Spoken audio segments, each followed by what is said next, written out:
a ghost that hath come from the earth, or a phantom of night that hath no hollow, or one that lieth dead in the desert, or a ghost unburied, or a demon, or a ghoul. Whatever thou be until thou art removed, thou shalt find here no water to drink. Thou shalt not stretch forth thy hand to our own.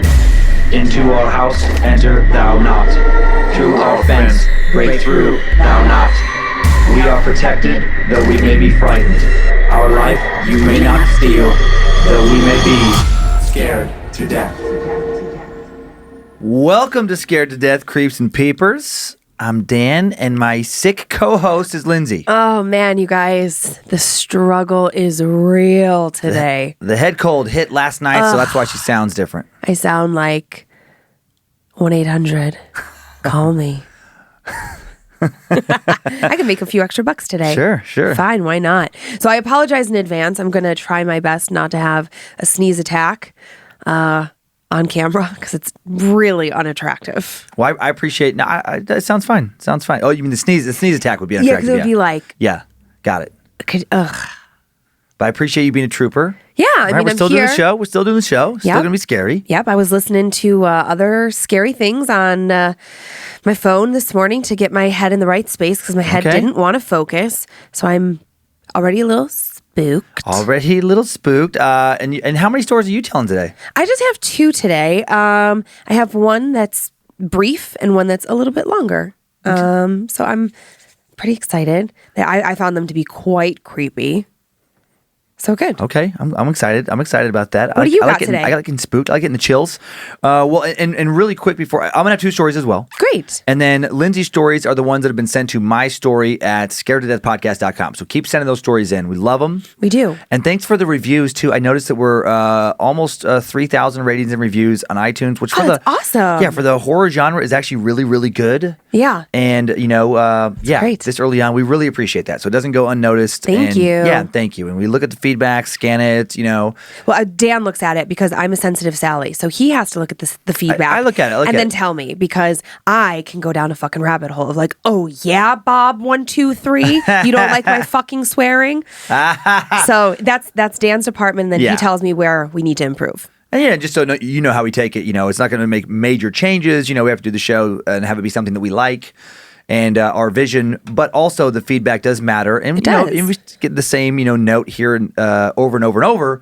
We definitely think like, oh, okay, is that something we could fix? Is that something we can improve upon? Because we want to make the show as best as it can be. Exactly. And so I have, two tales. The first tale is more of a collection of supposed sightings than it is a proper story. Okay. Sightings report on the web about a creature known as the Grinning Man. Oh, is this like a shadow person-y thing? Maybe not really. It's not linked there, but I would say it's similar. I mean, who knows what it is? Okay. But there is, it has the same characteristics across sightings, and so yeah. Well, that sounds like great fun, Dan. Thank you. So the Grinning Man. Thank you so much. Look at what is it? What does it want? Second story is the tale of an entity known mostly as the Elemental. Some believe this thing haunts the grounds of Ireland's Leap Castle. Ooh. Maybe tied somehow to this old castle's very bloody history. Okay. So we'll kind of go through a little bit of a horror history of this place. Okay. And then talk about this other creature. So it's a little creature double feature. Creature double feature. With How rhymey of you. Some traditional haunts thrown in that second bigger story. Okay. So I'm excited. It's a little twist on what we've done, which I always like. Of course. Well, it's fun to kind of mix it up a little bit. Yeah. So we're not just doing exactly the same thing every week. I don't want to get formulaic. Who wants the monotony of it all? Right, exactly. So you let me know when you're ready. Well, I'm almost ready. I just want to acknowledge my. So in light of the holiday spirit, which is creeping up on us, I bought myself this mug that says "Oh dear," because we know that's one of my favorite things to say. Oh my God, I have to tell you guys, thinking of that, I met these guys in Tacoma and they play a drinking game when they watch Scared to Death. Okay. All based on the things I say. So fun. If I say get the fuck out, shut the fuck up, oh dear. I think oh dear might be 2 shots. Man, shots. Oh yeah, they're getting fucked up watching our show. But, so I also have my Christmas tissue box and Santa socks. Oh, very, very Christmassy. I'm ready. So. Okay. Get your blanket. Get your protection blanket. Get my protection blanket on. You know, as I have like a gajillion pairs of socks, I probably need to like also work on switching up my blanket regime. Oh man, how many blankets are we gonna get? So many. Maybe I need a weighted blanket to make me feel really secure. Maybe. You probably don't even know what that is. I don't. They help you sleep. Weighted blankets?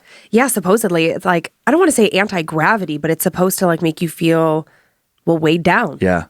I'm lucky. I don't struggle with the sleep. As you know, I fall asleep pretty fast. Pretty fast, even though I was high and terrified last night. It's fine. It's fine. Okay. And we'll talk about being scared a little bit later. Right now, let's get into this Grinning Man stuff. You've never heard of this then, huh? No, I've never heard of it. And I mean, I immediately think of like Hat Man with a giant creepy ass smile on his face. Okay. Yeah. So, yeah. Already uncomfortable.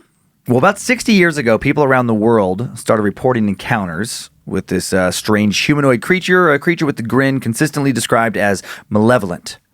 In every description of these encounters, what shocks each witness the most, what burns the experience into their memory, is the unnerving, maniacal grin on this creature's face.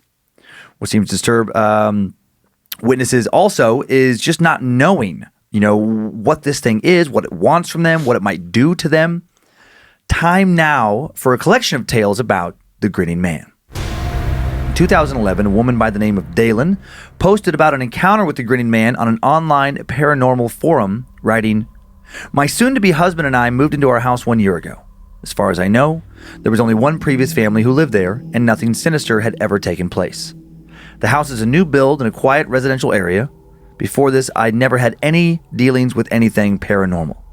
The last weeks have changed that. I thought I heard a voice while I was falling asleep. I asked my boyfriend if he'd said anything, and I got no reply. He was sound asleep and has never talked in his sleep, so I decided it must not have been him. I decided I must have been dreaming. Then a few moments later, I woke up to the sound of something moving. I opened my eyes, looked towards the corner of my bedroom near the window, and there, dimly lit by the moonlight coming in, I saw it. The thing had the shape of a man. Kind of. He seemed strangely formed. I thought again it must just be my imagination, so I forced my eyes closed, kept them closed, didn't hear anything else, eventually fell back asleep thinking it was all just in my head. However, a few nights later, I was startled, I was woken, I was shivering. Opened my eyes, I saw the same man, this time wearing a strange grin. His teeth were wide enough to be seen in the dark. Ugh. I started shaking. After locking our eyes for a moment, the man disappeared, but I continued to shake. The terror I felt when he smiled at me, the feeling still haunts my thoughts. Elsewhere online, another man describes 2 childhood experiences with what seems to be this same creature. He posts, "When I was about 7 years old, I was sleeping on the couch when there was a big storm. I got up to get a drink. A flash of lightning lit up the kitchen. I saw something. There was a figure. I saw 2 huge black eyes and a mouth that was far too large for this thing's face. His smile, much too large to be normal. I mean, almost literally from ear to ear. I ran out." Nope. Needless to say, I couldn't sleep that night. Then about 2 years later, my mom took my brother and I to meet her partner's parents.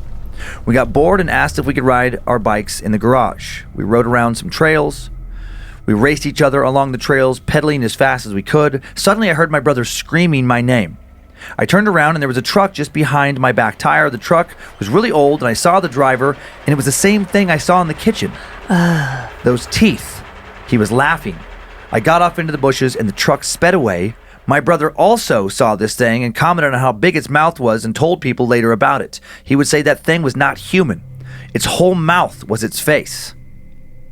A lady calling herself Steph wrote online about another encounter with the Grinning Man. Years ago, my husband and I were driving around the county of Madera. It was a rugged area. We saw a man standing by the side of the road facing our way. He had a very strange grin, like he pulled his lips wide apart, yet I could see no sign of happiness. In fact, it felt confrontational. We passed by. Traffic was very light on the road as we went on. We saw another car or so, but weren't ever overtaken by anyone. As we drove on, later, much later down the road, we see facing us, standing beside the road again, the very same man.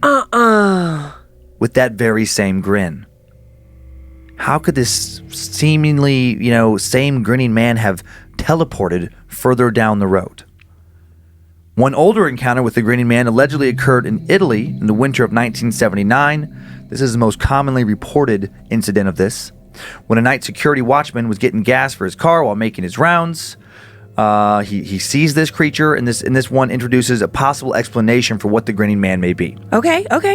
Mr. Zanfretta claims that he was filling up his car at a gas station.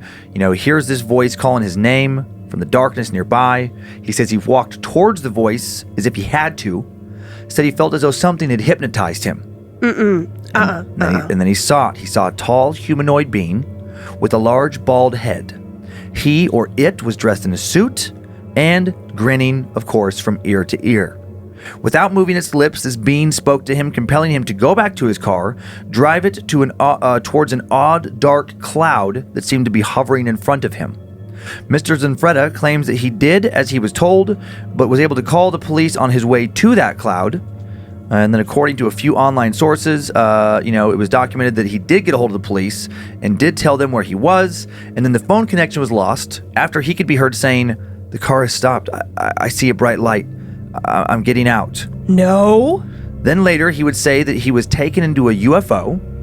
He was found a short time later standing alone in a field near the road where he said he had saw this UFO, where the police were looking for him. Some Italian police found him almost immediately. They said that he was warm and almost completely dry, despite it being cold outside and raining. His car was parked on the side of the road. Inside of the car, it was reported to have been as hot as an oven, and the roof of the car felt hot to the touch, as if it was laying out in the hot sun and not sitting out cold in the cold rain. That's weird. So what happened? Well, a lot of ufologists believe that the phenomenon of the Grinning Man is somehow related to UFOs, possibly also related to infamous Men in Black sightings. Fucking Two more grinning tales now. Both also these Men in Black tales. In ufology lore, the first widely reported incident comes from an English girl back in 1968. She was 16 years old, living in the town of Scarsborough in northern England, which is where this is supposed to have happened. She was home alone one day when there was a knock at the door. When she answered, she was greeted by a tall man in a black suit and tie, who stood on the doorstep and smiled that strange, too wide grin for an unnerving amount of time before finally speaking. He asked her if she had insurance. She replied that he should come back another time when her parents were home. Weird. The man appeared to then start sweating heavily and speaking in what the girl later described as sounding like a computerized voice. She noticed that his face also seemed to be caked in makeup, like he was hiding his skin for some reason. He asked this teenager if he could see a glass of water. See a glass of water. She thought, who talks like that? Yeah, that's strange. But for whatever reason, she thought he must be harmless, possibly kind of under some kind of trance, hypnotic spell again. She invites him in. Oh, jeez. Goes to the kitchen to grab the water. When she hands the water to him, she says he looks at it before placing it down on the table rather than drinking it. He then noticed the clock on the mantelpiece in the living room and asked her about it, saying, "Is that your father's time?" What does that mean? Confused, she answered that the clock had been a present for her father, and then the man creepily asked, "Is it here and now?" And then he repeated this strange question over and over. "Is it here and now? Is it here and now? Is it here and now?" The girl later said it was as if a robot started to malfunction. He kept on saying it over and over, and then his body started to jerk around and then locked up, and he seemed to freeze in place like a mannequin. And then it seemed as if he suddenly could move, but with great difficulty, as though his legs, his body had seized up. He then managed to kind of, stumble over towards the front door. By the time he got there, he started to walk a bit more normally. As he walked out of the house, he started to seemingly loosen up, and as he moved down the street, started to walk faster and faster and faster, began to run, increasing in speed, eventually achieving some kind of superhuman speed. What? Crazy tale. And then he was just gone. What the fuck? Last Grinning Man tale is similar to that crazy one I just told. A man named John posted about an incident that occurred a few years ago. He was living in the heart of a large city somewhere in the U.S. He kept it all very anonymous. He said, "I would go for walks at night for years, never felt afraid. But that changed one night. It was quiet, very few traffic or people out. I went down a side street, and that's when I first noticed him. At the far end, on my side of the street, I saw a man dancing. That's funny. Thinking he was probably drunk, as I approached, I gave him most of the sidewalk. He passed me by. He was very tall and thin, and then I noticed that his mouth was formed in an extremely wide, very disturbing smile. Ugh. I crossed the street, looked back, He was facing me. I started walking again, but kept my eyes on him. He didn't move. I almost got a block between us. I looked back to where he was, but then he was gone. But then I saw him again. Now he was coming towards me, moving too quickly. Steps were giant. Then he stopped about the length of a car from me with that same too wide, very unnerving smile. Then he suddenly turned back around, started running away. I watched him go until he was almost out of sight. I realized that as he ran, his shape seemed to be growing larger. Then he turned around again, coming back my way again, moving so fast. I ran until I was off that street onto a bigger street. I kept glancing over my shoulder, expecting to see that smile that haunts me to this day, but he wasn't there. I never went for another night walk again and have never seen him since. Well, good, because who the fuck goes for night walks by themselves, you idiot? I like a night walk. Oh, really? When have you ever done that? Not where we live now, but it's not fun. You know, but in some places. When have you been a night walker? I've done it a few times when I was younger, like it was in a bigger city. It's been a long time. Okay, but I get. We haven't done it in the last decade. It's cold. I know. Yeah, and there's nowhere I'd want to walk to from our place. Mm-hmm. Even when we lived in LA, you weren't doing night walks. I assure you.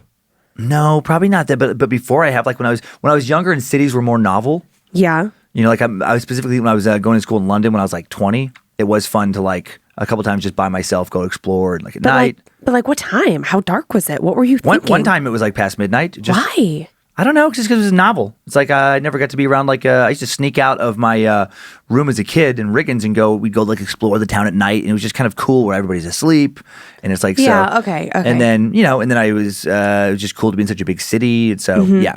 Okay, fine. I still think it's dumb. Well, okay. I think it's not safe. So here is artist depictions of what the Grinning Man may look like. I have something in my brain and I really don't want it to be accurate. It's probably, let's get the first picture up there. Yeah. No, that's not what I was thinking, but fuck. I wasn't expecting it to be so realistic. Well, that's just one depiction. I mean, yes, but that's fucking scary. Okay, there's three, so that's one. So it kind of looks like William Dafoe. Here's the next one. Yeah. Is that closer? Okay, I don't like that. And then let's get to the third one. I really don't like that. That second one? Yeah, I don't know. He feels trapped. Okay. That's just so somebody's sketch. Well, and that also, so I was thinking like the Saw face. Right. Because it has that giant jigsaw. Yeah, it has that giant smile. Mm-hmm, but then also, I still kept thinking like shadow person, hat man kind of thing. Right. Because like they did say like, dark eyes, like no eyes, and then like a mouth that takes over the whole face. Yep.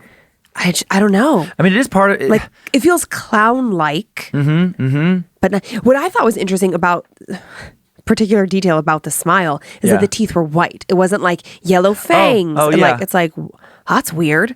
Is this like, is it a dentist? A dead dentist? I don't know. But I just was like having weird thoughts about like, why were the teeth so clean, pristine, like that. I don't know. That's a detail that for some reason is very creepy to me. Sightings like that interest me, where it's like one kind of consistent, unusual trait. Right. You know, and when I let my imagination go, I just think about like, okay, let's go to the place of, which I do believe mathematically that there's other life forms out there, and let's say that they visited us, you know, the whole UFO thing. Well, if you go to that place, God knows how many different types of aliens have visited us. Because really, like, if you go down that kind of Pandora's box, it's limitless. Right. So I think about, you know, or if you go to that place of what if parallel dimensions type things like are real. Yeah. And then you open up that, it's like, well, then God knows how many different kind of creatures there could be out there, theoretically. Well, sure, because when you think about just like how many different, like we live on this planet, on this plane, in this present time, think about how many different versions of a human there are. Right. Different races, different religions, different ethnicities, like, and how that all shapes and changes us. So you could line up 100 people and you could have 100 people that look entirely different, right? And then when you start adding in like physical deformities or birth defects, it's like, then that changes it as well. Yeah. And really alien only just means foreign, right? Something that you don't know or understand. Well, this story is particularly awful for me because it is a combination of all the things that I hate the most. Like, yeah, it definitely has some shadow, people kind of elements, and then the fucking aliens, and then the aliens. The aliens are the worst for me. Yeah, because worst. Because I guess like that, it's just so unknown. So unknown, but also feels like it could fucking happen. Like it's the feels thing more possible. It does, because I mean, there really could be other life forms out there, right? I mean, scientists are trying to prove it all the time. Right, and they could be taking us. We don't know. We don't know. Some missing people. Maybe that's where they go missing. Oh, I totally think it's aliens. Right? We don't know. We just had the plane story Was that Right? last week? Mm-hmm. Yeah. I really try hard to forget from week to week so that my brain doesn't implode. But In the news today, in the news today Yeah. when you said the plane, in the news this morning, I assume it was a recent article. I just glanced at it when I was waking up this morning. Yeah. And there was I believe it was Argentina. That I might be pulling out of my ass. But it was Okay. but it was definitely flying down to Antarctica for some kind of, or Antarctica. Yes, don't forget that. For some kind of supply run. Yeah. And gone. I mean, Just they may find the wreckage and stuff, but lost communication at this point over the ocean, and they don't know where it is. Probably the bottom of the sea floor. But again, it's like if they don't find it, it'll just be added to the lore of like, well, maybe the sea floor, or maybe something grabbed it. The alien stuff, I think specifically because scientists are trying to prove other life. It's not like, and like legitimate scientists, right? Not somebody who got some like bullshit. Not like me in a lab coat in a basement. Exactly. I was actually thinking of our friend Rafal and like. Yeah. And doing his YouTube videos with the lab coat. Exactly. Lucha Labs. Yeah. But like, it's like, NASA scientists, I mean, like top level, brilliant people, much, much smarter than you and I, are trying to prove that there's life somewhere else. And what does that mean? It could mean plants, it could mean water, it can mean all these different things, but it doesn't necessarily mean life like a human or human-like thing breathing. But eventually, if you find one thing and you keep digging, it just feels possible that they will find some other life form that I would think there's like a sentient beings biped out there and- somewhere. Yeah. So it freaks me out in that way because it's not just lore, right? It's not just like campfire talk. It's like, no, it's... Oh, right. It just feels founded in something. That's the same way that like exorcisms freak me out because religion is very real, right? It doesn't matter whether you believe or don't believe. It exists. It's something that is very... It's a belief system that exists. Right. And it's something that people who are very deep in their faith can point to and say, well, this happened and that happened and I believe this. Just like with science. I mean, you don't have to believe science, right? Even though the people can like point to it and say like this happens, that happens. Yes, I mean, science is grounded more in empirical evidence where religion more is not. tangible. Right. Tangibles. Very tangible. Very tangible. But still, it's like if you just want to like let go for a second because this is not an analytical podcast, right? Yes. It's just like it's founded in something, right? Like Right. religion is founded in a deep belief, and other people have witnessed it, and other people have seen those exorcisms, and they feel well documented by the church. I mean, this is just like the way my brain works. You don't even have to agree with it. We don't have to debate it either, right? But it's like that's where my brain goes. So I'm like, okay, those feel very real to me. Aliens feel very real to me, and then I don't know, shadow people are just creepy. AF. And that's what's cool about this world of stories, I think, where, some people might be like, oh, come on, I don't believe in ghosts, I don't believe in that, but then also be religious. Right. And it's like, for a believer of the paranormal, their belief in ghosts and specters and hauntings is every bit as real as, Muhammad or Jesus or whoever is for a religious person. Absolutely. Because, I mean, the world of paranormal is also a matter of faith. Correct. And the faith is real strong in some people. Yeah. Whew, look at us getting all philosophical. Philosophical about horror stories. I like it. Okay, well, that was creepy. And we, if you follow my Instagram, you know that we're going through a little remodel in our bedroom right now. And our closet doesn't have closet doors on it right now.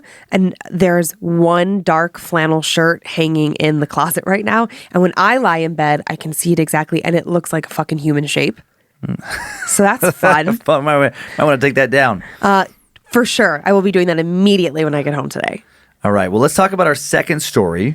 Okay. Ireland's Leap Castle. Yeah, this sounds interesting. Yeah, this is very interesting. Very interesting. It's a castle that bills itself as the most haunted castle in the world. And we'll show a few pictures to start, just to set the mood for this one up front. I like that. Yeah, so let's, just so you can see what this, it's really pretty. Sure. So here's Leap Castle. It's more a close-up shot of the front. I don't know if I call that pretty. That looks fucking terrifying. A privately owned castle. And then this next picture is more of an aerial view, which gives, just kind of shows the grounds around it, some farmland. Okay, that's really pretty. Yeah. And this is a private residence now, which I think is pretty amazing. I specifically like in the first photo, there's like some old white little beat-up car in the driveway. Yeah. I don't know why that like cracks me RV. up. In RV, it looked like a little Honda Accord. Oh, I thought I saw an RV in there too. Oh, maybe. Funny. Like a lot of good horror. Oh, actually, that might be another picture of it later. Okay. Like a lot of good horror stories, this tale begins with some dark legends, some bloody folklore, a little blend of truth and myth. We'll never know how much of the story is truth, how much of it is myth. I love that in these stories. History of Leap Castle appears to be very bloody, according to legend. The castle was built by the wealthy O'Bannon family somewhere between the 12th century and the 15th century. Legend has it that before it was built, a very interesting method of determining which of two O'Bannon brothers was going to inherit their father's riches and take control over the future castle was agreed upon. According to this legend, the brothers decided to jump off a huge rock located on the site of the current castle, and if either survived, the surviving brother would get control of the castle and the family clan. Hilarious. That's not what I was expecting. Yeah. This is the legend. And then they both jumped. One of them didn't die. And while the winner of this possibly, or even probably fictitious, deadly competition is now lost to time, the story offers a fun explanation of how the castle came to be known as O'Bannon's Leap. Oh, okay. Or more commonly, Leap Castle. Okay, that makes sense. The O'Bannons' rule over Leap Castle didn't last long. Soon the murderous O'Carroll clan would take over. The O'Carrolls were a ruthless and domineering family fueled by greed and power. They would add a long, murderous chapter to the castle's history. In 1532, following the death of their patriarch Mulrooney O'Carroll, a fierce struggle for control of the castle and clan ensued, and it turned brother against brother. This struggle leads us to our first Leap Castle ghost. One of the brothers vying for control was also the family priest. Oh. And which was fairly common back then. And, they have these private chapels. And while he was holding mass for some of his family in the castle chapel, his rival brother burst in there, plunged his sword into the priest's chest, fatally wounded him. Eek. The wounded priest fell across the altar, bled out in front of his family, and his ghost has been seen walking around what is now known as the Bloody Chapel ever since. So a priest ghost. Priest ghost in the Bloody Chapel. That's new.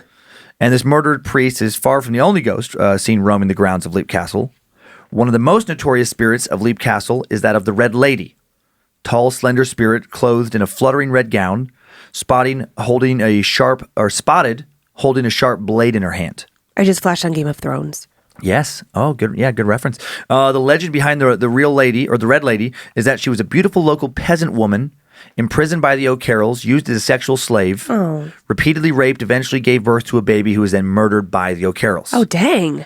Overwhelmed with grief over the tragic loss of her child, the Red Lady used the dagger her phantom now holds to put an end to her life of torment, and now her troubled spirit remains trapped to wander the grounds of the castle. Another often spotted ghost comes from the very end of the castle's bloody O'Carroll era. In the 17th century, an O'Carroll daughter fell in love with an Englishman known as Captain Darby, who was imprisoned in the castle. She would sneak him food while they plotted a way to run away together and get married. One day, this daughter freed Captain Darby, and he fought and killed her brother, a man who was the heir to the castle.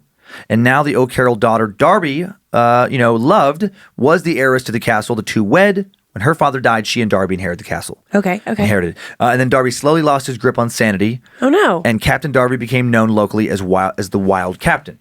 Captain Darby had amassed a small fortune in battles fought during England's Civil War, and he'd hid much of his fortune around the Leap Castle grounds. At some point, Leap Castle's Wild Captain was imprisoned for treason in Dublin. Years later, when he was released, he was allowed to return to Leap Castle. The years of imprisonment had driven the already wild captain to the brink of complete madness, and he was unable to recall where he'd hid his fortune, and that did drive him completely insane. He spent the rest of his life looking for the treasure, and now his ghost is said to be seen around the castle still looking for lost riches. I'm just imagining a crazy version of you. Okay. All right. Mm-hmm. Probably not too far off. And then the descendants of the Wild Captain lived in Leap Castle for several more generations. One of those descendants was a spiritualist named Mildred Darby, who was obsessed with the occult. Millie. And Mildred had an encounter with a dark and mysterious entity. Some think she awakened in the 20th century after the Darbys discovered the O'Carroll's hidden oubliette. There we go. Long hidden, when it was finally rediscovered early last century, a secret shaft once covered by a trapdoor was found. It led to a sealed dungeon located in the northeastern corner of the Bloody Chapel. And it is known as the oubliette, a word derived from the French to forget.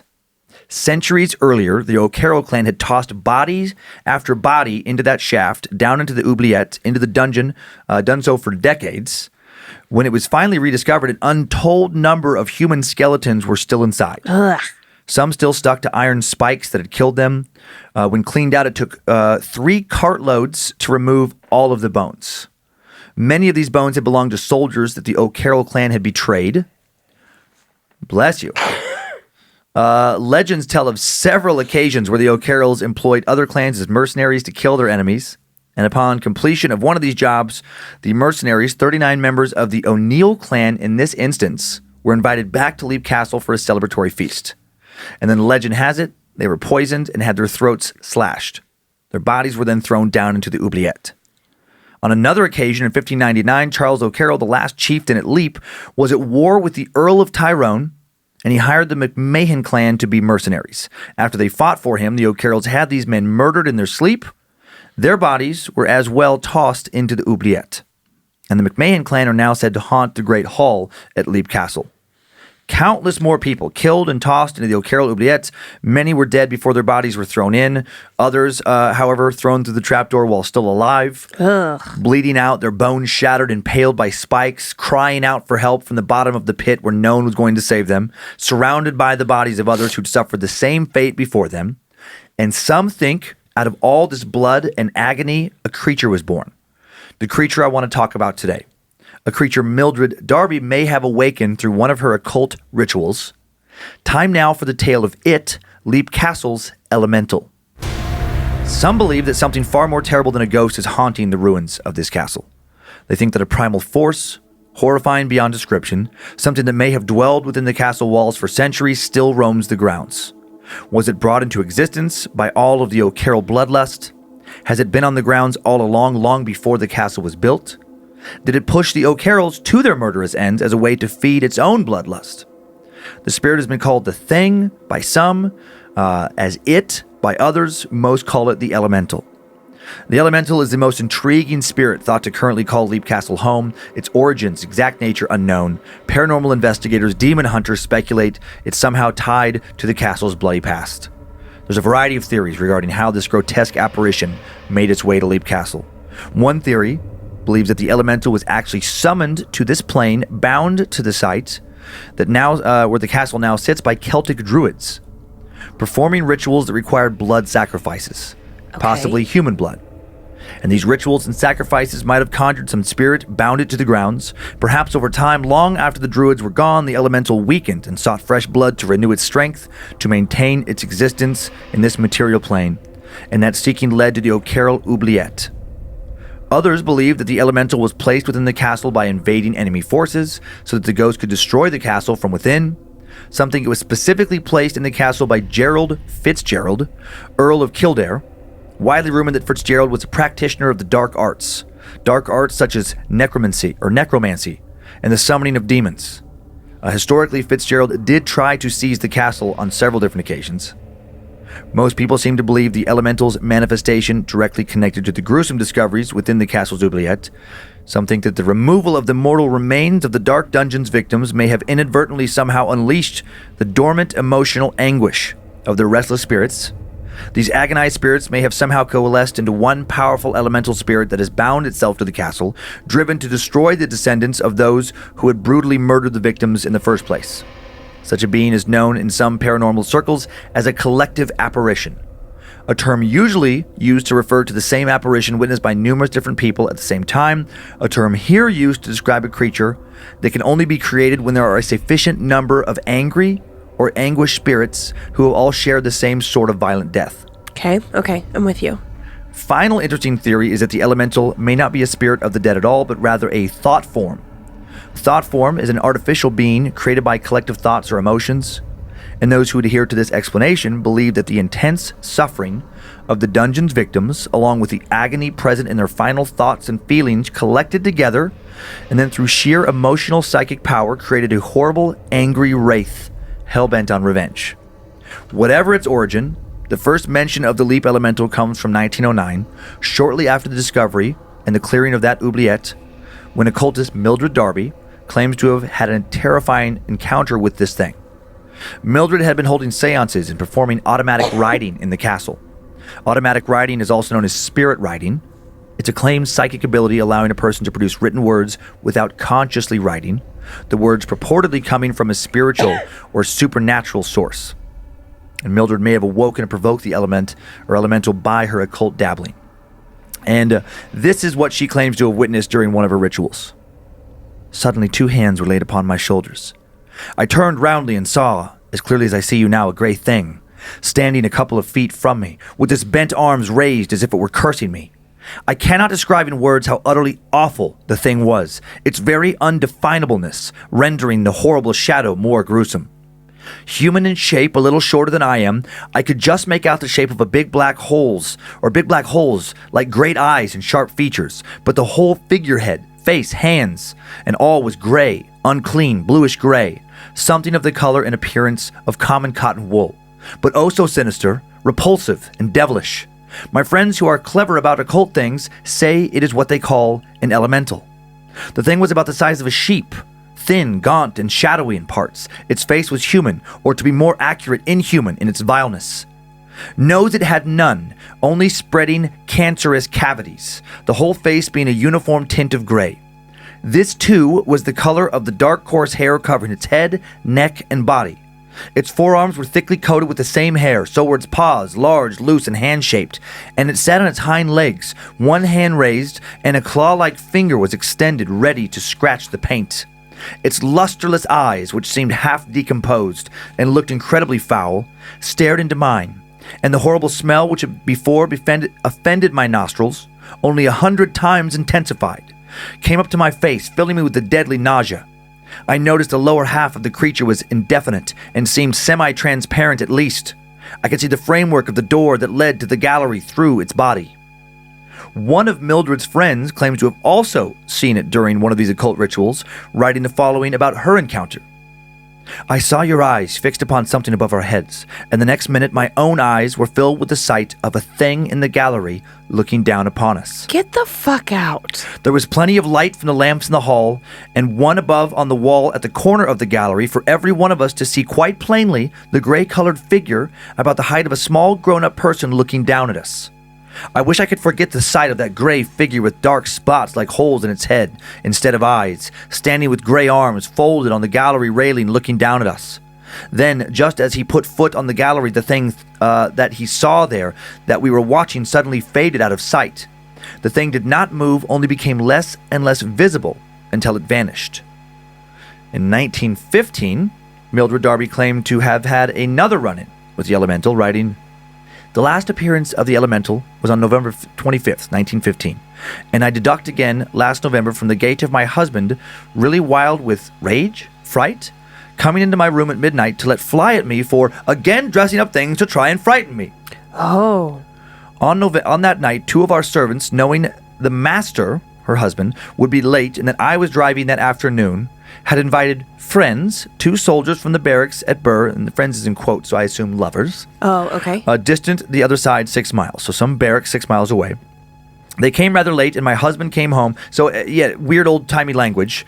But I'm putting together here that, these two servants think that the owners of the castle are gone, invite some dudes over from the local barracks. A little hookup? To get a little booty call. I like it. They came rather late, and my husband came home early, so the visitors had to be kept out of sight in the lower regions of one of the wings, the priest's house, and were unable to be shown the center tower, the very lofty hall. At 7:15, my husband and I went up to dress for dinner, my room in extremity of the house from kitchens, his dressing room next door to me. Whilst dressing, I was startled by a loud yell of terror-stricken. Okay, and so at this point, again, kind of weird language structure or writing structure, but I think that they came home early, and these people are like somewhere else in the castle. Wait, that's what I take. They're like hidden away somewhere. Yeah. They're in their dressing rooms, which are off the kitchen. Right, yeah. Okay. And then a scream happens. Yep. So while dressing, I was startled by a loud yell of terror-stricken male and female voices coming apparently from the hall and ran out to see the cause. My husband was out ahead of me. At his heels, I passed through a corridor of the wing and onto the gallery. On the gallery, leaning with hands, quote-unquote, resting on its rail, I saw the thing, the elemental, and smelt it only too well. At that same moment, my husband pulled up sharply about 10 feet from the thing, half turning, let fly a volley of abuse at me, ending with dressing up a thing like that to try and make a fool of me. And now you'll say I've seen something, and I have not seen anything, and there was nothing to see or ever was. So he thinks he's being tricked. This last speech was delivered without a pause, begun when he waved one hand at the thing, ended when he stalked back to his dressing room, still abusing me for trying to give him a fright. As he was speaking, the elemental grew fainter and fainter in its outlines until it disappeared. I later heard from our servants that when we went to dress for dinner, they had brought their friends just then to show them the hall, when all four suddenly saw and smelt the elemental looking down at them from the gallery.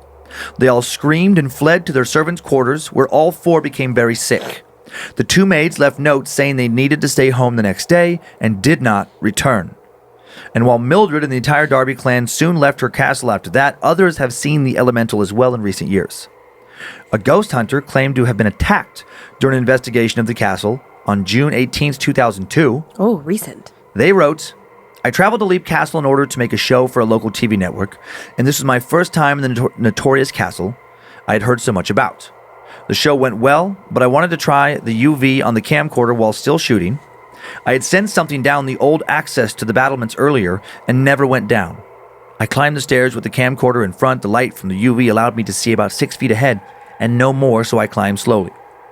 I opened the Gothic-style door and made my way slowly down the narrow passage about 10 feet. In, I thought I saw something move, and I lifted my head. I could feel something was wrong, but I had no idea what. This time, with the camera dropped, I thought I saw a glow come from around the corner, and then it went back in. Get the fuck out. I stood and studied this for a while and thought it may be a side effect of the UV, which can be common. A few steps more, my body was weakening fast. It was a strange sensation. Suddenly, this massive white-like mist raced around the corner like a bull. Even the rubbish on the floor scattered as it approached its speed. The passage was tight, and I turned to my left to try and get out, but it was too late. I felt the pain as if something had just pierced under my ribcage and went all the way through to the back. This startled me a little, and we proceeded to arrange shooting in the cellars. The audio refused to tape again in the cellars, and I felt really odd. I was sweating heavily and was becoming very weak and drowned in dread.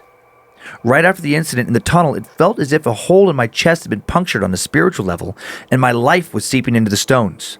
In order to describe it and let the reader understand, they would have to had experienced a large blood loss at some point in their lives. As they felt the blood drain, this weakness would become prominent. In other words, they were experiencing the onset of death. It felt like I was dying. So I feel like something is leaking out of him after this mist going through him. Here's another 21st century person, some other ghost hunter writing about this encounter with this elemental. Burnt out during the 1920s, Leap's looks lived up to its reputation. Narrow Gothic windows, ivy-covered towers, bats, and a barn owl. It was like a set from a Vincent Price movie. We crept in through a gaping doorway. Our flashlights revealed a huge hole in the stone-floored front hall, and we gingerly made our way around the edge, heading for the spiral staircase. No ghost would make us nervous. We were the Dublin Ghostbusters.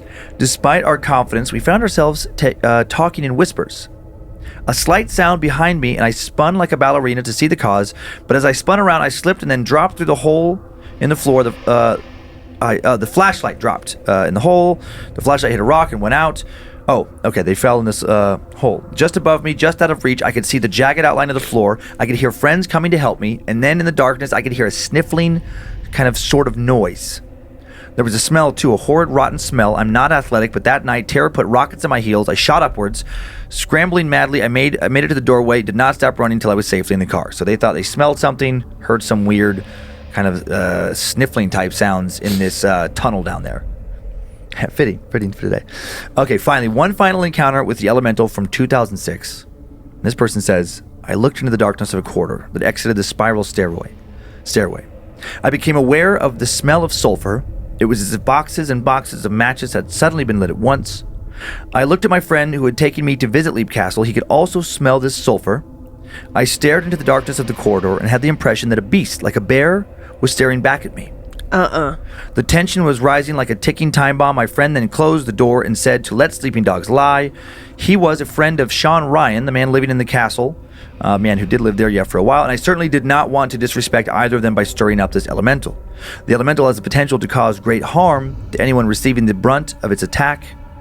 One belief is that the elemental has the ability to alter the atmospheric pressure, generally lowering it. The polarity of the atmospheric ions fluctuates and triggers a condition known as serotonin hyperfunction syndrome.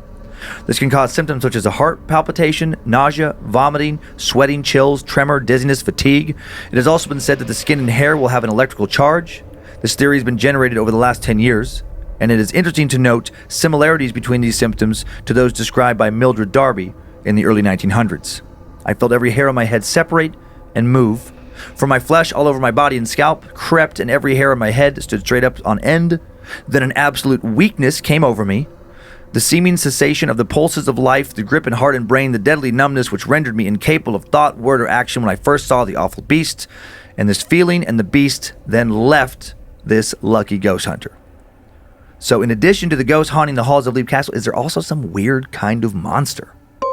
Dang. It's almost a little bit of a cryptozoological tale there. I know there's so much meat on that story. Yeah, a lot of sightings from a lot of different people over a lot of years. Weird history there. I mean, that could be categorized as, who knows, demonic, a lot of these stories could be categorized with a big question mark. Right. This one I just thought it was interesting, just different. Weird. Well, first of all, when you said Mildred, I got a little creeped out because the ghost in our building might be named Millie. Oh, yeah, that's what you guys were saying. So I was like, wait, what? Yeah, that is what we've been saying. You aren't joining us on this bandwagon. Well, let's before we talk, a few more pictures of this. We got a few more pictures of the castle. Okay. So so there's a different shot. There's a little RV thing I was talking about. Oh, yeah. So there's a different shot of Leap Castle. I mean, it really is a cool old castle. Mm-hmm. And I'm never going there, just so you know. Yeah. It builds itself as, again, the most haunted castle in the world. This next picture is the Bloody Chapel. So that's where that priest was killed. There's the old chapel. That's what they say, that they see that ghost a lot. Yeah, it just feels yuck. And it's a little beat up inside. It fell into disrepair, this castle, because of some IRA stuff, actually, in the 20s. Oh, really? Yeah, and it got burned down by some, I think there was some English people living there, and they fled, and then some local Irish, did some damage to the castle. Is there more? And there's another one. This was the oubliette. This is the little opening where people would get tossed down. So I just want to make sure I understand this correctly. They would just throw people half dead down this. Dead, half dead, fully alive. They would just, supposedly for decades. And there are other castles with other oubliettes. It's like a little mini dungeon where you just, once toss you go somebody. Down, there's no coming back. Nope. And they didn't get the bodies and they just tossed them down there and then just shut they had a door covering that opening at one time, just shut the door and just left them down there. And so when with the current owner, right, when there was a little renovation done, they clear it out. Mm-hmm, that's when the cartloads of bones were taken out. That's when 3 they took cartloads. It out. Yeah, it made me think when we were in Peru this past summer. And the Darbys were there when Mildred was there. Yeah, when we were in Peru this past summer. What was that church that we went to? I got one more picture. And it had too. all the it was layers. Oh yes, we went down under. We went down this very narrow staircase, and then it was Catholic church in Peru, and it was parishioners and people who died. They just ran out of burial space. Yeah, and so they would bury them on top of each other, and then remember there was right. It was almost like a acrylic box, but you could look in and see. It was as if they had They'd cut a little opening for visitors to be able to look in there. Yeah, and see all sorts of And it was because eventually, bones they ran out of room and they had to dig up, people who had died many, many years ago. And then they would just take their bones and dump them in this basement pit. So weird. It was just covered in so many human bones now. That's what I was envisioning. Yeah, it was I'm sure that's very similar. Bones on bones. So creepy. Last picture is just what somebody thinks this elemental may look like. Oh. Like this beast. And it's just one person's imagination. Pig-like? Right. Some strange beast. Excuse me. Why do people always go to the pig face? Why is that?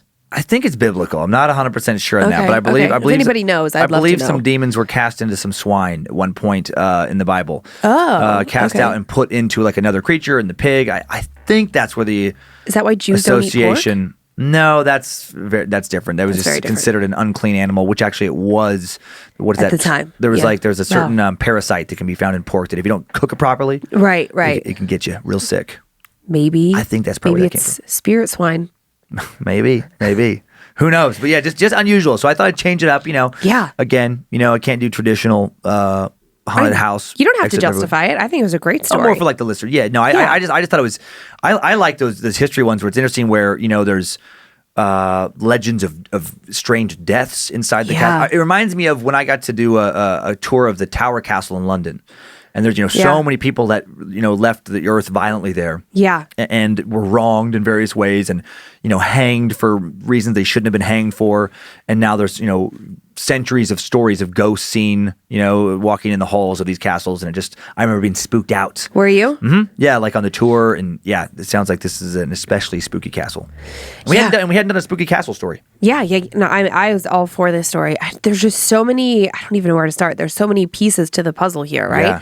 Okay, first of all, when you said that the brothers were going to battle it out, Or, Yeah. you didn't say battle, but in my mind, I immediately went to like a duel or like a sword fight. As opposed to sneaking in and just chopping him down. Yeah, No, jumping off of a fucking cliff. Oh, the initial, how they Yeah. got the Leap Castle name. That like I thought you were talking really about like the priest, yeah. no, that really stuck with me. I'm like, what a fucking stupid way to decide who gets the castle. And that one just feels like a fun bit of folklore. Like, Do you think did that's true? I don't think.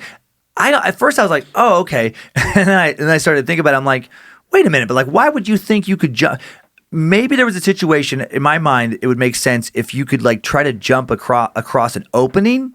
Yeah. With a chance of making it. But it doesn't sound like that. But if you're just jumping off a giant rock and you know you can hit the ground, it's like, well, then the remaining brother probably got super fucked up. Right. And that's the time where, like, it's not like you could go to urgent care and get, or go to the hospital and get your leg reset properly. Go see the plastic surgeon, make sure your leg looks all nice. I think it's one of those, like earth folklore. Yeah, tales. like early folklore. Yeah. I'm sure there's some element of truth to it, I imagine. Yeah. But I mean, that's crazy. But then, yes, you were going to talk about the priest. The stabbing. Yeah, yeah. Go ahead. No. I just thought that's where you were going initially when you're talking about the battle. I mean, there's just so many pieces to the puzzle here. But what do you think it is?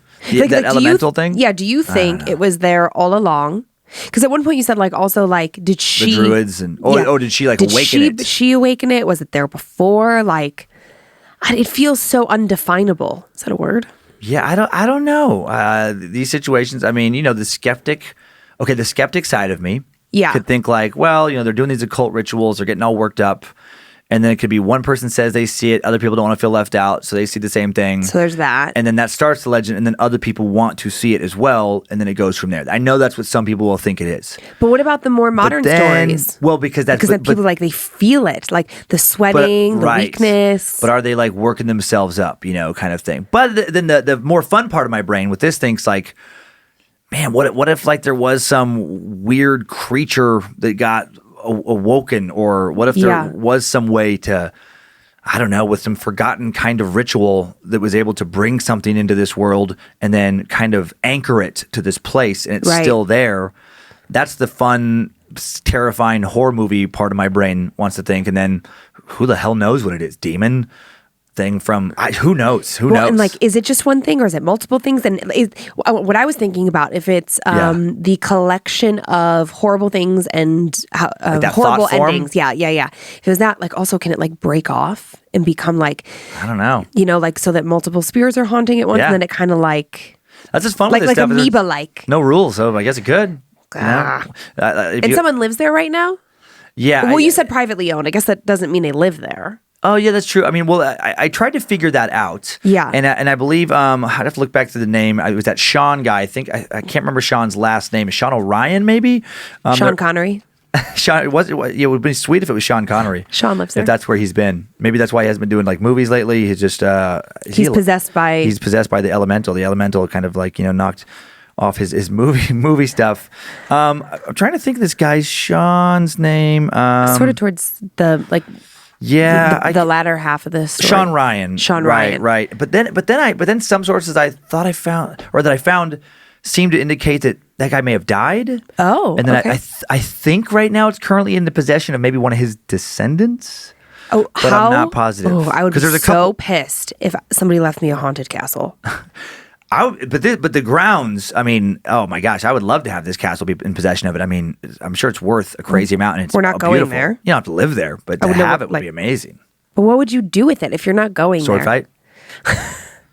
Are you and Kyler going to like dress up in costumes? We get some LARPing done there. We get some fake swords and just wear chainmail and weirdos and joust around the castle and things. I also am so currently obsessed with The Handmaid's Tale that after I said like the Game of Thrones reference, the Lady of Fire, I then thought about but she like the red, and I was thinking of the Handmaids and and then like the whole. I don't want to talk about Handmaid's Tale too much because anybody who's watching, I don't want to spoil it. And also, I could talk about it for like 17 hours because I'm obsessed with it.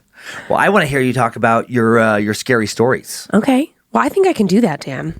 I want to hear them. You want to get spooky? And then after your stories, I want to share a little bit of what somebody talked to us about in Tacoma. Oh, yeah. Because I know they might send it in, and I don't want to like spoil too much of this possible. No, but it's it okay. really spooked me. It. So after these stories, I want to talk about that too. Okay. All right. Now, again, a little bit of precursor here. My mind is a little foggy, so hopefully my reading isn't foggy. Are you ready? I'm ready. Okay. I don't think that this one is as scary, but I was thinking about that couple we talked to, and this story made me think of them. Dan and Lindsay, I'll try my best to keep the story as cohesive as possible, considering it took place over many nights back in 2014 and 15. At the time, I was 27 years old and expecting my third child. It all started when I began to hear scratching sounds coming from inside my bed at night. I know what you're thinking. Ugh, bed bugs. However, I'm a notorious clean freak and proud homemaker. I went straight to work, turning my bedroom inside out, looking for the source. We live in a rural area, and maybe there were some field mice scurrying about. After a thorough search, including flipping the mattress and scouring under the bed, I turned up exactly nothing. No sign of a single critter could be found. I felt relief.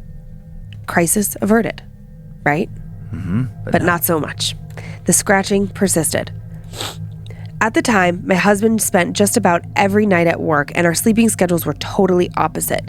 He had completely brushed off my concerns about the eerie evening noises that I was describing to him. This man is creeper nor peeper. He wants nothing to do with any such matter. So he's just fucking out. Okay. Finally, we shared an evening together, and sure enough, as soon as my head hit the pillow, I began to hear the scratching. I shot up and insisted he listen. Well, wouldn't you know it, he heard it too. Here's the rub. If it requires him to think outside the norm, my husband just goes to covering his ears.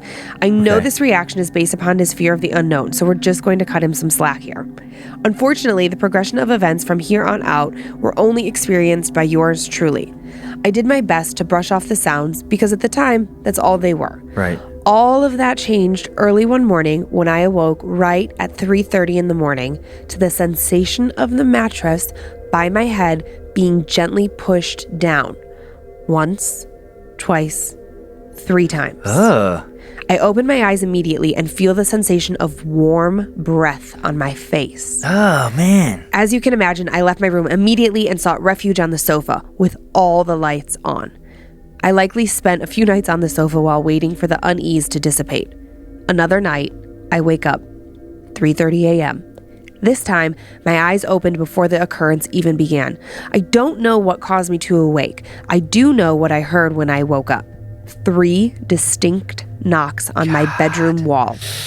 No one was awake, and even if they had been, the knocking was not on a wall bordering another interior room. It was the outside wall of our raised ranch, a spot no one could possibly reach. Besides, this knock sounded as if it was coming from inside of the wall. Again, I retreated to the living room and the false security of a glowing TV screen.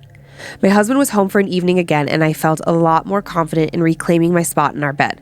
I had just settled in and closed my eyes when it felt as though a hand reached up from behind the bed, tangling gnarled fingers into my hair and aggressively pulling my head back. I bolted upright, absolutely terrified and screaming.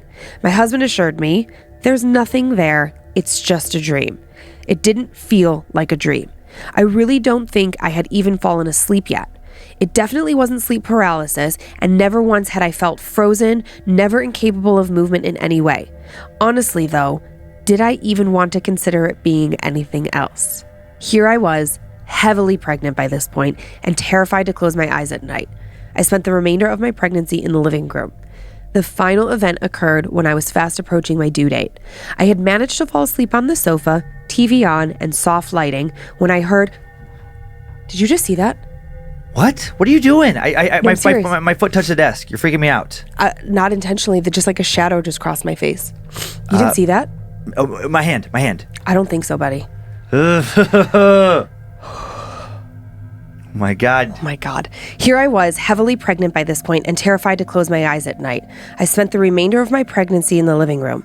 The final event occurred when I was fast approaching my due date. I had managed to fall asleep on the sofa, TV on, and soft lighting when I heard a crash from the kitchen. A magnet had fallen down off the refrigerator and taking a sheath of paper with it.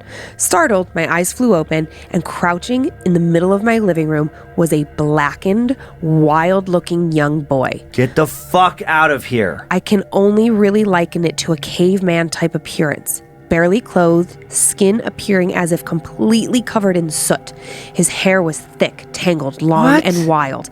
Everything about him was dark. Here he was for only an instant. I did not go back to sleep that night. As a creeper, I was genuinely scared about the repetitive nature of the threes. That can never be good, right? As an expecting mother, I worried it was prophetic, a warning of sorts, or maybe the veil thins while we carry around little souls. Only days later, my son arrived, and the creepy sounds, feelings, and sights abruptly came to an end. What a relief. I guess the only prophetic thing about it was that my son was a born creeper. I refer to it as his horror gene. Maybe he found a way to freak out his mama before he even came into this world. Wow. Thanks for your consideration, and please keep up the amazing podcast. Forever a fan, Creeper Kelly. Kelly, you know you're going to have to kill your son. Probably. You have to put him down. She probably already did, if she's smart. If she sounds smart. Yeah. I'm sorry, Kelly. I know it's going to be hard. You sound like you're attached, but something's evil. Something's evil attached to him. Did you really not see that shadow fly across my face? And of course, I'm kidding. Don't kill your son. Oh my God. I know. I always feel compelled to say that afterwards, just because my brain goes to like obviously 99.99% of people, but it's like you get One crazy pants. Well, he said I had to do it, and that's okay, Your Honor. No, I did not see that, and that's. But you scared me. I did with my foot. I was adjusting, and my foot touched our desk the second you. I didn't hear something. I saw a shadow go across my face in the room. No. I'm going to have to watch the tape. I'm going to have to watch this I know. later. I'm like, could we get a replay? Yeah. That one got me. That one got me some chills. Okay. I have some chills under the hoodie right now. Now, the format of this next story is a little bit more like bullet pointed, just because you can tell that there is a lot of information, and they wanted to really convey all of the creepy shit. Okay. Let's dig in. Dear Lindsay, Heather, Dan, and the rest of the crew. I'm new to the world of podcasts, but I love Dan's comedy. That's nice. So I decided to give Time Suck a try, and I love it. I heard him mention Scared to Death during one of those episodes and decided to try this one as well. Naturally, I love the banter between you two, and am very much like Lindsay and the rest of the Peeper Club. I decided to share with you the story of my friend's haunted house with her permission. I apologize for the length, but I'll try to make it as clear and concise as possible. It's a story worth telling. We are from the South, and outside of one of the major towns, everything quickly turns into country and woods and farms. Her house was built in the 1980s by her grandfather, and her father was the original tenant and lived there until he had to move out for unrelated medical reasons to an assisted living facility. That's an important note. He moved out of his own volition. Okay. This house is set down a long gravel driveway that is branched off of another neighbor's drive. It is surrounded by woods on all sides, and the neighbors have a cow pasture before the woods. The main road is probably a half a mile away. You cannot see the house from the main road, regardless of which season it is. If you didn't know it was there, you wouldn't know it existed. There's also a stream that runs on 3 sides of the house, down in a ravine into the woods. In the backyard, there's a small patch of yard before it quickly and steeply drops off into the woods. The neighbors are scarce, and you can't see their houses once you're at my friend's house. Wow. The house itself is 2 stories. The upstairs is the main living space with a single car garage, but if you drive around to the back of the house, the downstairs portion of the house, there's another 2-car garage. Can you picture that? Yeah. It has like a front drive, and then I know what it is. It's like a drive, and then you kind of go down maybe like a little hill, and you would pull into like a second garage. So almost like a split living. But the garage is attached. Okay, got it. Okay. Yeah. There's also a bedroom and a bathroom in this downstairs space, and an open space, like a living room. Okay. Upstairs, the front door opens to the living room and kitchen area. And then there is the hallway that runs to the bathroom and the main bedroom. For those bedroom windows, they are on the upper level and look directly out into the woods. Outside, there is a converted doghouse that is used to store wood for the stove, but it has no door, making the opening look like a great black void. Gives me the creeps like most of the entire house. Okay? My friend spent some of her childhood in this house and began having experiences when she was a young girl, but they have gotten more creepy since she moved back in as an adult. Okay. When she was a little girl, she has said that she would wake up at 3 a.m. and found herself standing outside, halfway up the driveway, and when she got back to the house, all the doors and windows were locked. She had no recollection of how or why she got out of the house. Weird. Another time she'd been upstairs and looked out back at one of the windows and saw a great black shape, like a dog looking at her. But based on the description of the house, it would have been about 20 feet off the ground. What? My friend's grandfather ended up renting out the house over the years once her father had moved out, but the reason she moved back in 3 years ago is a complete mystery. A young couple moved into the house, and during their stay, everything seemed normal, and they ended up having 3 kids while living there. Skip to about 2016 or so, and my friend's grandfather hasn't heard from his tenants in a while, and they have now missed 3 months of rent after being perfect tenants for all these years. Her grandfather goes over to see what's going on and finds one of the family's 2 cars still there, the front door wide open. He goes inside and finds the carpet has been weathered, like the door had been open for quite some time. The wiring is ripped out of all of the walls, and all the electronics are smashed or damaged in some way.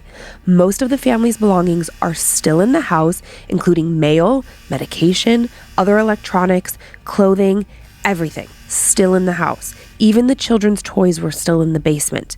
It's like they just vanished and have not been heard from since. Not on social media, not anywhere, nothing. My friend and her husband needed a new place to live around this same time, and her grandfather offered up the house if she helped to clean it up, and so she agreed. They help with cleanup, new carpeting, new wiring, and when they're moving in, her stepfather doesn't believe a word of these creepy tales my friend tells him about the house, especially about the downstairs. However, her stepfather yells down the stairs, "Is anyone there? Hello?" And my friend, her husband, and the stepdad hear a voice from down there saying, "Hello," back. They go and check it out, and there's no one there. Other instances of my friend reporting things to me is that she sees shadow people on the front porch when she's in the living room and no one is outside, or she sees shadows of people. Give me chills. Ugh. No FedEx, no UPS guy, nothing. Her stepsister has also been over and seen the shadows of people outside when there is absolutely no one out there. She'll be putting her groceries away in the kitchen and hear her husband arrive home carrying out a full conversation about what to have for dinner with him. When she looks up, he's not there. Oh my God. And is in fact still at work. Oh boy. They will hear the downstairs door trying to open itself in the middle of the night despite being locked and chained. They will hear footsteps along the upstairs hallway, including in her bedroom, while her husband sleeps next to her and no one else is in the house. Things move on their own or are not in the same place where they have been left, and things regularly disappear and then reappear later on. Most terrifyingly, she sees a small black creature sitting on her husband's chest while he sleeps long enough for it to make eye contact with her before it vanishes. I visited her at this house once, and she gave me the tour. I felt an odd feeling throughout the house, but not necessarily nefarious, just odd. We did have one experience before we left for dinner. It was in the middle of the afternoon on a summer day with plenty of daylight outside. We were upstairs discussing where to go to dinner, and I heard a faint murmuring, like a TV on in another room. But that was entirely impossible since there's only one TV in the house, and we were standing right in front of it. They didn't have any radios or anything in the back of the house that could produce this sound. It sounded like it was coming from downstairs, and I couldn't make out the words. But definitely there was a murmur until eventually it just stopped and faded away. I still won't spend the night at her house, and she wishes she wouldn't either. That's the scariest story I have, and I can't help but wonder what happened to that family, and that nothing happens, and I worry that something will happen to my friend or her husband. She still lives there, and it's been about 3 years. She says that she doesn't acknowledge whatever is making the footsteps that she hears at night because she thinks it could be the same thing that sits on her husband at night. She said it was like a small creature on its haunches. What? As for the family that disappeared, they still haven't been found. Her grandfather never filed a missing persons report, and they aren't on social media, which is weird because they used to be. My personal feeling is witness protection, or maybe someone snapped and they're buried in the woods out there. I've listened to too much of Time Suck and true crime stories, maybe. Keep up the great work. I enjoy my weekly creep fest and hope this podcast continues for a long time to come. Sincerely, SG. Thank you, SG. Man, thank you guys for sending in these stories. These stories, maybe it's just because I'm the one hearing them, but to me, they're oftentimes scarier than the stories that I'm able to find. Like that last story was terrifying. What really terrifies me about that last story, for some reason, is the wiring detail. Me too. Because the wiring detail combined with other things being left in the house. Because Because for a second I thought that's something people will do. They will strip the wiring to sell like the copper wiring, yes. and then you sell that for money. But that's when somebody has gone that far to strip the home of wiring, and they're taking everything, especially meds, medicine. Like you can always sell meds, right? Right. You're gonna that doesn't make any sense to me that they would be vanished, and that the wiring would be gone, but their things would still be there. And the kids' toys were there, and they sounded like they were responsible, paid every month, like they were good tenants. What the? And what they're just happened gone. to them? But one car is missing, and I thought that detail was very interesting.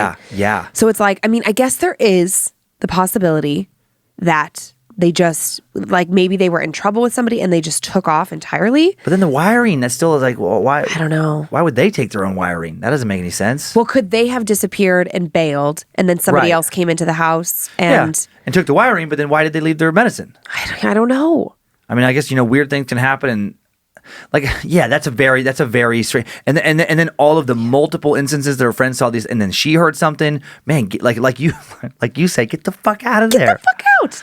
How about that dinner conversation? Like they'll have the wife. That would give me the chills. Is she having the conversation with him? Because that's the way I took it. I took it as she hears her husband come home, and then she has a conversation with him. And then, it almost sounds like when I pull into the garage and I'm like, "Hey, baby," and I'm like, "I'm out here doing something," and we have a conversation through the wall, we're not seeing each other. That's how I am imagining this. And then she goes out there, when he still doesn't come in the house. She's like, "What the fuck is he doing out there?" Yeah. And she goes out there, and no one's fucking there. And then she calls him, and he's like, "Babe, I'm at work. What are you talking about?" That fucking that takes me back to last week with the doppelganger thing. Right. Yes. Yeah. Yeah. Super scary. And then that little hello coming back. Hello. Yeah. That sounded, I think whatever is in that place, whatever weird, crazy demon is also in Joe's house, our producer Joe's house. Oh, same. Because they speak the same. Because they both said that hello, like that thing. And the ghost that he saw said that, or he heard. So probably not a ghost, probably a monster, and it's probably still there. Probably. That's where I thought. That's where my head went. It's probably what put disease in his house. Oh my God. Do you want to talk about the couple that we saw in Tacoma for a minute? Yes. Before we wrap up. Because you're better at retelling a story, so I think you should just do that. Oh, okay. Well, thanks. You tell these stories great though, but I'm reading it. I'll get lost. I'll be like, "Oh, and then she was wearing a blue shirt." You don't give a fuck what she was wearing, or she was so cute, and they were a normal couple, and I'll fixate on details that don't matter. Well, we had Lindsay came with me to Tacoma this past weekend, where I had some stand-up shows and did a live Time Suck podcast there, and all super fun. Thanks all super so much. fun. Yeah. Thanks to everybody who it was so fun. So fun. And then after, I believe it was one of the stand-up shows. Yes. They came to both. This couple came to the podcast and the stand-up. But I think it was after. Anyway, that doesn't matter. They were saying that they were thinking about sending a story in, that they listened to this podcast. Yeah. And they just gave us some little details. And I don't want to ruin the story, but in case they don't send it in, I don't want to forget to mention this because I got such a bad case of the chills. I had chills all over. I stopped listening and walked away because I was like, okay, that's enough for me. So they have several young children, and they're living in an old house in the Tacoma area. Mm-hmm. That they own. They cannot get the fuck out. Mm-hmm. And then they said that their young daughter started talking about, and I believe she said her Twinkle grandma. I think it was Twinkle, like a funny little kid thing. Yeah. Like it was, and then it was a Twinkle Grandpa, but there was like a couple entities. And apparently, I think they said that the story about that I told about the apartment complex about the boy. Oh, I think that's sort of like what like spawned the conversation because they were saying it sounds like their daughter sees a man and a child as well. Yeah, and yeah. I thought there was a grandma too, but yes. But I have gotten some emails too from other people about like, oh, I've seen that dude and the kid. Ah! So it's like a reoccurring thing. Weird. Carry on. But she just said that what really gave me the chills was that that their daughter was talking about these invisible friends, and then they're kind of like, oh, that's kind of weird. But then they started hearing weird things around the house, as well. And then the scary part was that that their daughter said that these Twinkle grandparents, whatever, were kept asking their daughter to come inside the walls. Yeah. And that there was holes in the walls of this old house. And I get the chills thinking about it now. But So I just picture this, whatever the fuck this thing is, being like, come on. Well, come inside and play. But the Come holes in here the and play. walls, I don't know if you caught this, but their daughter was like making holes in the trying wall. to get in She the was, like, wall. trying to get into the walls to get to her friends. And I think they might I feel like they said she may have even gotten like a little hammer or something. Like I feel like there was a tool involved. Oh yeah, that she was making the 'Cause they were like, So when- you're doing a better job with the details. That's It was just so creepy. It really creeped me she was out. like trying to get into the walls. to see whatever the hell. Ugh. Yeah. Yeah. To, like- Yike. Yeah. So we really, if I am terrible with names, so I apologize. Lovely couple. Yeah, but send in that story. Please, like on all the details. Yeah. We'll just do the more one the better. story that week, and we'll tell the whole story. Yeah, your guys' stories are great. Keep sending those in. We had some fans in Grand Rapids. Remember? I'm terrible with names. Oh yes, But that like old we house. know them. We see them regularly. They always come to your shows. Oh, yeah. And they are remodeling like an old house, and they have some creepy fucking shit going on as well. Yep, exactly. Yeah, they got this. And the weird burial ground behind their house. Yep. Yeah, their house is Oh man, so many stories. So many creepy stories. My story at scaredtodeathpodcast.com. Send them in. For everything else, info at scaredtodeathpodcast.com. Yeah, thanks for checking on me. I got a really nice email this week from somebody. I thought it was just they were like, Hey, nobody cares. Hey, anyway, thanks for listening. Sorry, the timing. Come on. You're talking about people caring about you. That was fun. do you see what I have to put up with here? Come on. Do you see? Well, anyway, someone offered to pray for us, even though they said they know that that's not really our jam, but to keep us safe and protected. Oh, that is nice. And I thought that was nice. But now I'm going to write them back and tell them not to pray for you and only to pray for me. Okay. Asshole. Oh, geez. Come on. That was funny. Come on. Thanks for listening and watching Scared to Death, Bad Magic Production. Thanks to the Bad Magic Productions team. Harmony Camp social media, Joe Paisley producing and directing, Zach Flannery working on the production as well. Thanks to Joe Paisley, Zach Cohen, Jeffrey Montoya for the sound beds, and for thanks to Heather Rylander for taking over the My Story at scaredtodeathpodcast.com emails. Thanks to Lindsay for powering through when she doesn't feel good. She's going to go pass out after this and take a bunch of cold medicine. I say that, but there's see. too much to be done. Follow us on Facebook and Instagram at Scared to Death Podcast. Subscribe to Bad Magic Productions on YouTube. Please watch the show. Enjoy your nightmares, creeps and peepers. I hope you were scared to death.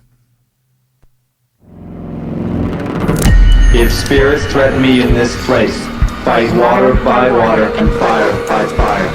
Banish their souls into nothingness and remove their powers until the last trace. Let these evil beings flee through time and space. Evil may pass through, but has no home here within, scared to death.